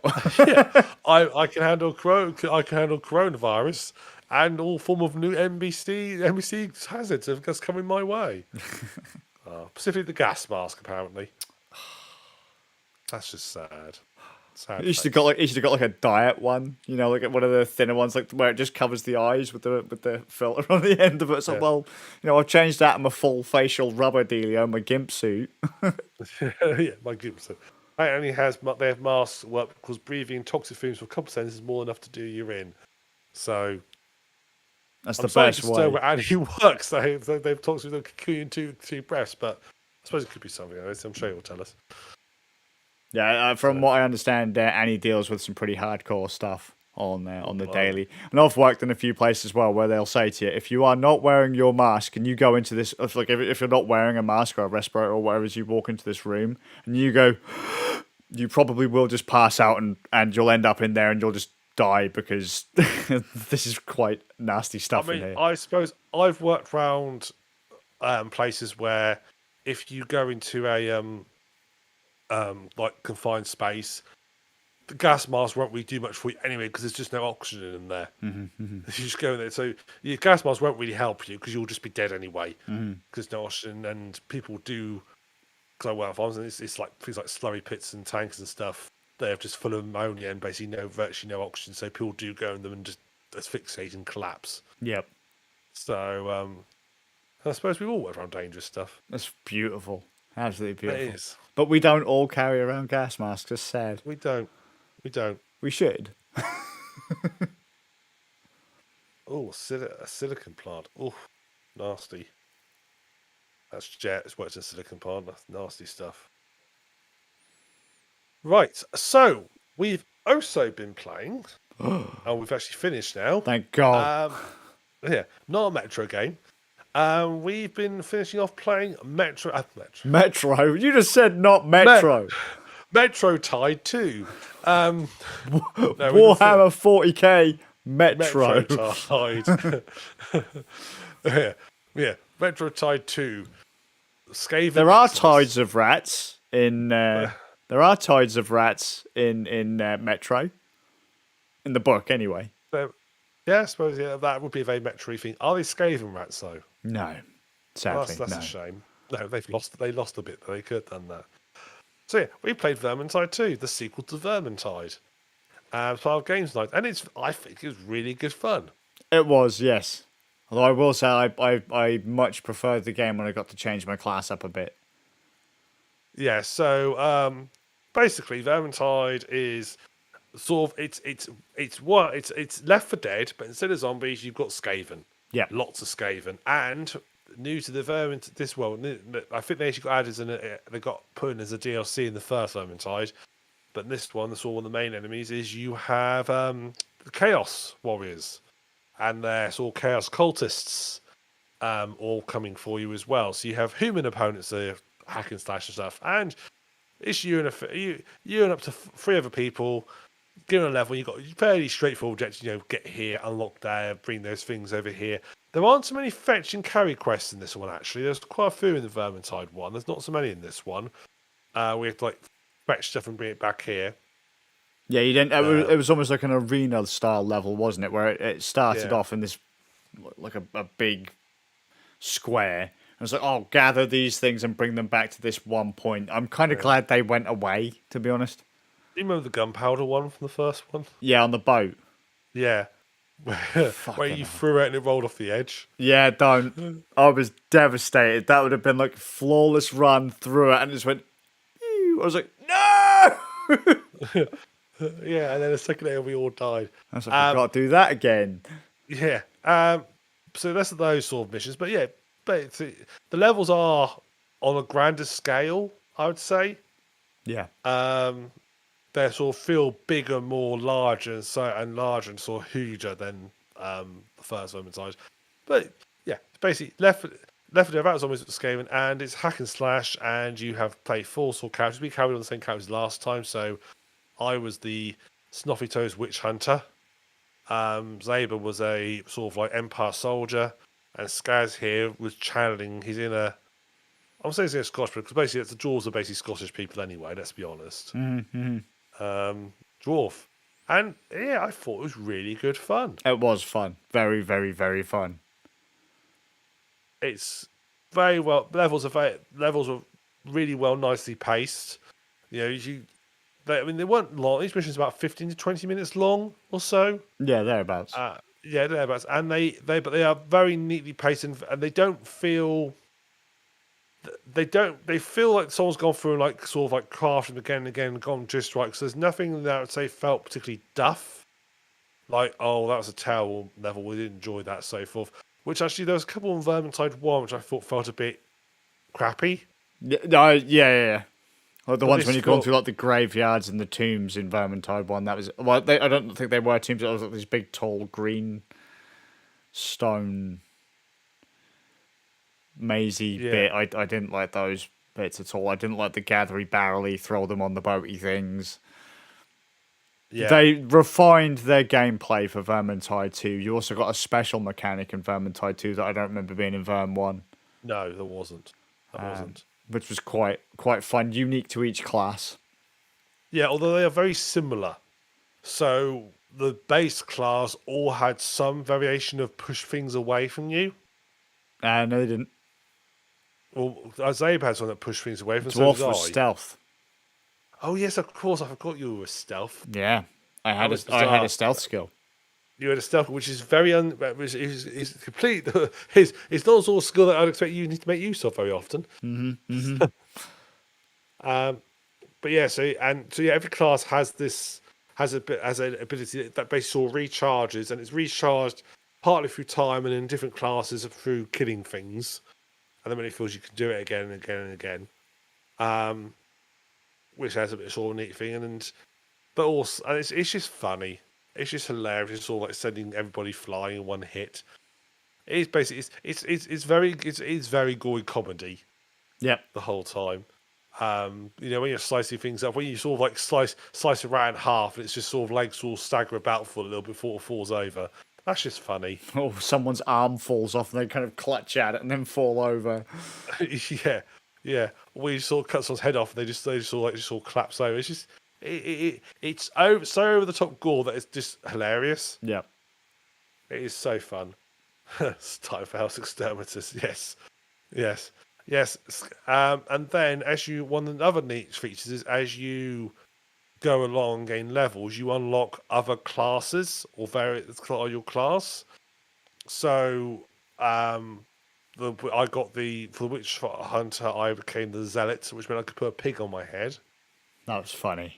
Well, it's funny. Well, pig with its own physics as well. Because obviously I couldn't see it, but I could see it in the videos. Watching you guys, watching me, I just saw this little pig just bound around on my It was head just the whole wiggling time. about in your head. How the hell did you get that to stay on your head? You must have like stitched it there or Peg glued glue. it there, because you know.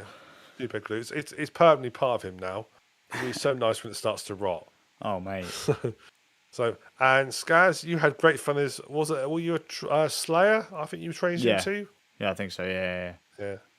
How was the shooting in that mode, Skazz? Oh, that was absolutely brilliant. I got 2 melee weapons. Woo. So when you guys, like, I'm running at some guy to try and club him in the face, and all of a sudden some bastard shoots them from the other side of the map. My kill, you thieving toe rags. I used to love that. I found that so funny. Oh, there's Skazz. There's you going to go to the guy, bang. Oh, he's dead. Bastard. There's, I mean, say why I did quite like about it was this, say, Saber's. I know it's going to sound stupid, but I didn't realise that they actually brought to more the fact that Saber's gun being a book travels a lot faster than the arrows. So there's one bit where there's like this guy, and we basically both shoot at him. We're about both the same sort of distance. We both shoot him at the same time. Because Saber shot him with a gun, obviously the bullet got there first, ahead of my arrow, and he died. Just saw my arrow hit him, so Saber got the kill. It's like, oh, that's neat to put that in. They actually bothered to program that if they're different speed of projectiles. I think my projectiles were better though. They didn't exist. Yeah. Your projectile was you. That was it. Just jump into the fight. Yeah. I had so many little bits of footage of you just flying through areas and flying over things. That was so fun. The second to last level we played, there's a troll, and I couldn't see it on my screen, but save screen, this dwarf just goes flying over the troll, swings it's not a troll, it's a chaos spawn, swings the axe as it's flying over and misses completely and then lands in the swamp. And I was like, oh, I'm going to export this little bit of footage. That was great. It's like, oh. And I felt sorry for you, George. You got thrown about so much. Yeah, mate. Pretty much any enemy that hit me, I could launch across the map. It was ridiculous. Some of those bosses hit like tanks. It was like putting a fucking midget in a trebuchet. Yeah, because Vermintide 1, the only boss you had was the Gracie at the end. Whereas this one has like bosses for each sort of like act. Was there only one in Vermintide 1? I think so. I can't think of any I thought there was one other. Or I might be confusing it with Vermintide 2, but I'm sure there might have been another one. I cannot think of any others. All I can think of in Vermintide 1 was the Gracie and the sort of not quite the last level. We thought it was the last level, it was not quite, where you go down and fight him. He's on that sort of platforms. You have to sort of like face him around the platforms. Oh, well, as he sometimes jumps into the middle and then goes up onto the 4 corners. But I don't remember any other bosses. That might have been what I was considering the boss fight, but sure. Yeah, he was the I think his boss part is in 2 bits.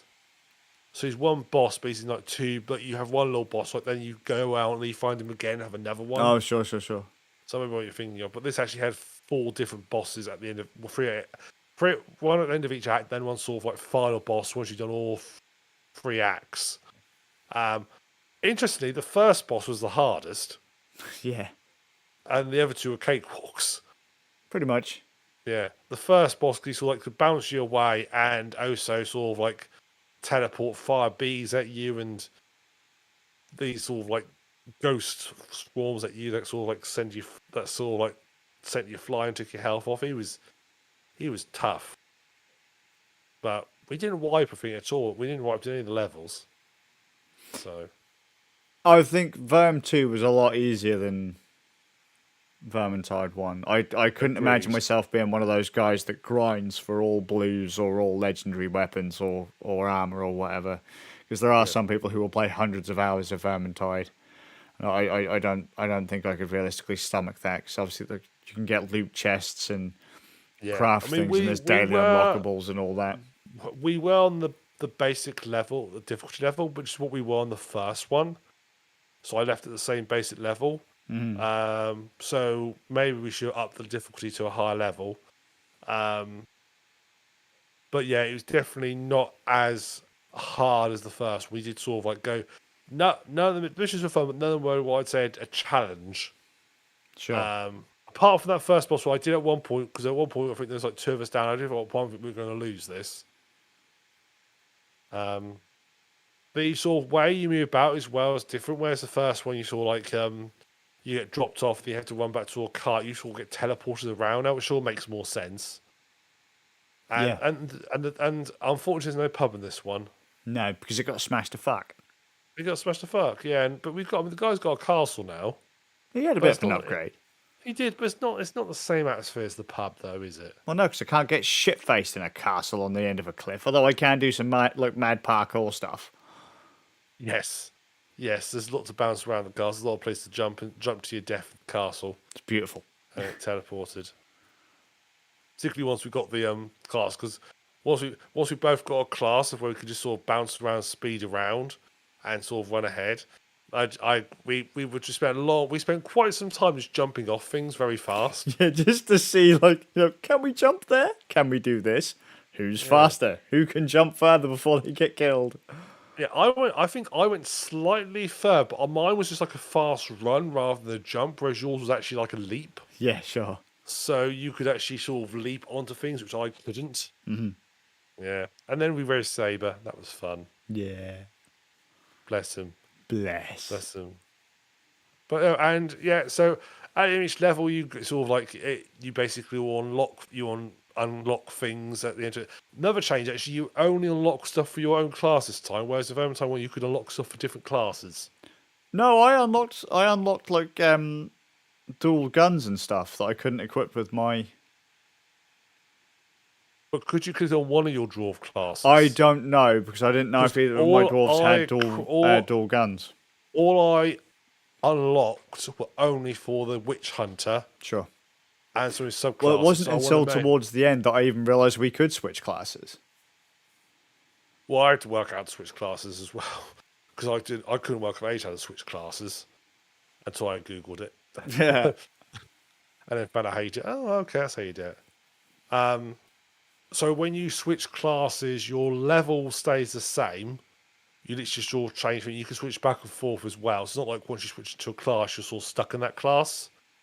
You can switch back and forth sort of at will, which is quite. You just have to re-equip everything when you do. Yeah, yeah. So your weapons sort of like get de-equipped, but other than that, they stay the same. You have to say, as you say, re-equip and start again. It doesn't take very long. You can still break weapons down or recraft them to new weapons. You have to sort of unlock templates to do so. They usually craft better than whatever you sort of find. The weapons usually craft better that way. But it was neat. Still fun, still great fun, still hilarious for a bunch of mates. It's going to be played with mates. I would hate to play it just with bots. Yeah, I agree. But yeah, with a bunch of friends, it's absolutely hilarious. I wouldn't play it with randoms either. I wouldn't recommend it. I'd say that's probably just as bad as with bots. I've tried both and it's terrible.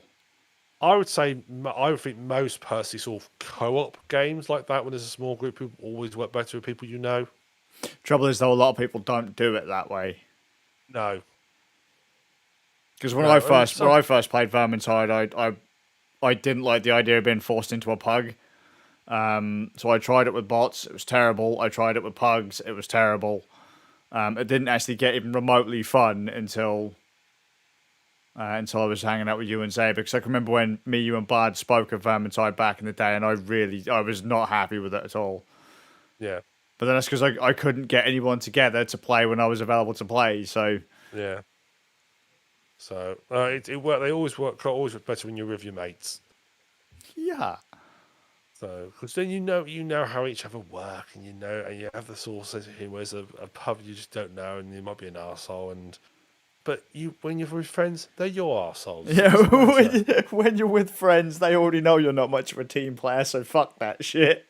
Yeah. That shit. So if you've got a group of mates, you like the idea of hacking, slashing, killing lots of things, Vermintide 2 is a good choice. Yeah, and there will be a Warhammer 40k variant Darktide being released in September. There you go. It has a date now. So we might have to go through that, assuming that we've got hard drive space and computers powerful enough to run it. Yes, indeed. There's another sort of trailer sort of coming out where where they're all playing cards at a table, all the characters, and one was like sort of like say, and basically one of the sort of says like, you know, Carl, what are you waiting for? And that's when they announced the trailer's gonna be released in a few months' time. Do they have system requirements yet? I don't think so. Let me check the old influence because I think I'm gonna have to get myself a new graphics card. Oops. Well, if you do, then Saber definitely does.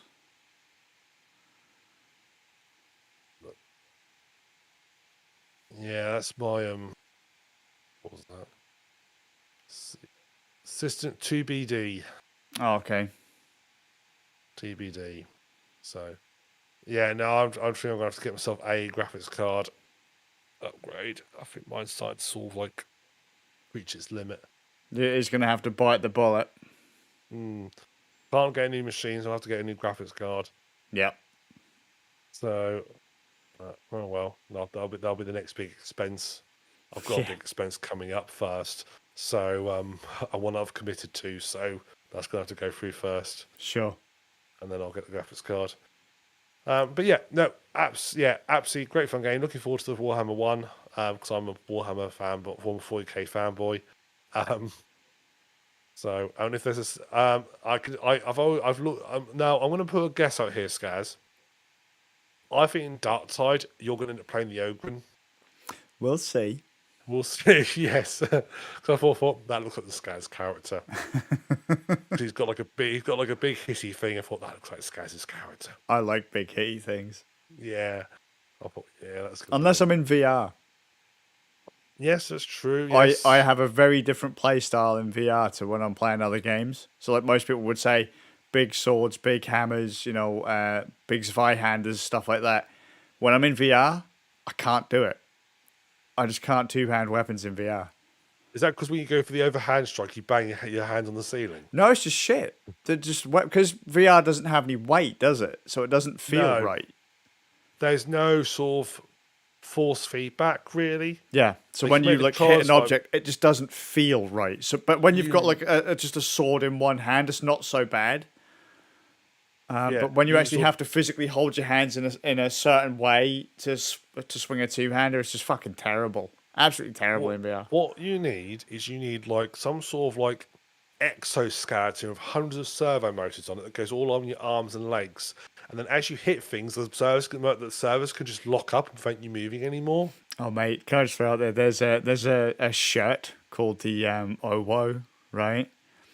And it's, you know, like those, like, you know, do you remember them like cheat ab belts people used to have back in the day, used to advertise, like, with the electrostimulus stuff, the electroconvulsive therapy stuff that they use in hospitals? They've got a shirt full of those pads, and you can wear one in VR, and it will shock you as you get shot. I need one. Oh yeah, I'll play with you. Says, hey Skazz, look, I've got a minigun. That'd be brutal. Skazz, do you remember that time we decided to see if your bike armor would potentially healing for you? Oh, I remember that because you fucking missed my armor and shot me in the neck. Only semi-deliberately. It was for science. I keep telling you this. For science. For science. You know, I've just realised. You know, in UT, you could make people dance with the minigun. Mm-hmm. You could do that in real life with some of those suits. Dance for me. That dude, you need to get some of the extra VR stuff. I think that'd be great. We'll get you in a full haptic suit and a treadmill. I sent you a link to the Omni, didn't I? You did. I had a look at that. I've seen all the Cat VR stuff, which is basically the Omni, but a different brand. And as I saw that place was selling the Omni, and I was like, dude, this is such a throwback. This is like really early Rand Nerds. Yeah. That was the first episode, Rand Nerds. Because when people go on, like, they say, oh yeah, you haven't got any VR creds, you came into it really late. I was like, go back to the earlier Rand Nerd stuff. Me and Ram are constantly talking about VR. Yeah. Fucking treadmills and haptic suits and just all this other random stuff. And the only reason I didn't get into VR sooner was because I'm blind as fuck. Yeah. Yep. I'm not sure it's going to work.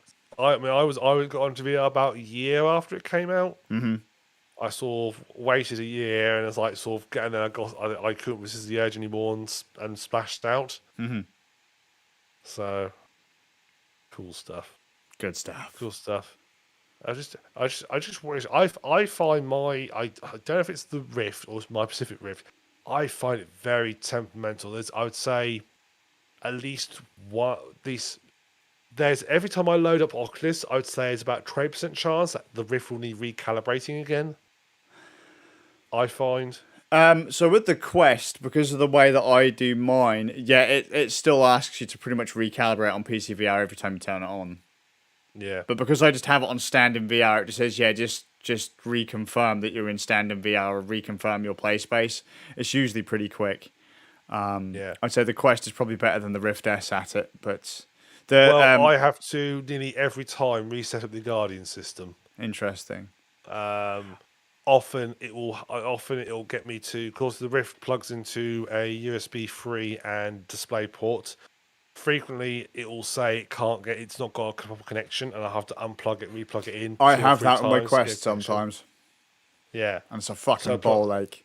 Yeah, so it's not the most stable piece of hardware I own. Now my Vive, my HTC Vive, flawless. And because the index is based on the Vive, I would imagine it would be as solid as my Vive. Yeah. So if you ever got an index, one day. One day. Oh, someone says, in Darktide, if you play as a guardsman, can you shoot one of your teammates the others running away? No, Annie, you can't, because only the commissars can do that, who aren't part of the imperial ranks. They are political officers and not part of the hierarchy. So so if you were a guardsman and you shot another guardsman, as a commissar, you would be shot. Dear me, they just don't know these Warhammer. You're getting both your station guardsmen. I fear you may be turned to a servitor. Oh dear. No, bless. But yes, that would be cool if you could, like, sort of, as a special ability, to shoot somebody to stop it.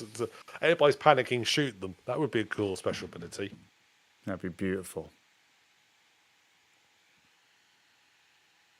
I'm looking forward to Darktide. Soon, but we'll have to see about your graphics card, mate. Worse things can happen in Warhammer. Yes. Servitorization. Or if you're really unlucky, you discover you're psychic, and the dark gods find out you're psychic, and they turn you into a chaos spawn. Or you get captured by the Dark Elder and tortured to death multiple times for fun. Or you get captured by the orcs and eaten. Or you get dissolved into atoms by the Necrons. Or you get captured by the Tyranids and eaten. You get eaten an awful lot in Warhammer. There's lots of ways you can end up getting eaten. Yay, says Jet. I'm not sure which is his preferred option of death there. Nids. Can't beat the Nids. I want to be Nids in Darktide. That would be hilarious. We'll see if you've got a graphics card powerful enough to run it, but we already know that Saber won't. Bless him. Bless him. One day. His 980 has had enough. Yeah. One day I'll play it. He may be able to play it on his minimum settings. Potato. Also, when was Dawn of War 2 Execution released again? Dawn of War 1 was I think around 2003. So I'm going to say Dawn of War 2 would have been 2010. So I imagine Execution ran this. Let me have a look for you. This is ask random questions. We Google stuff on your behalf. 2011, Annie. And has he tried OCing? No, but his problem's going to be a memory issue more than anything.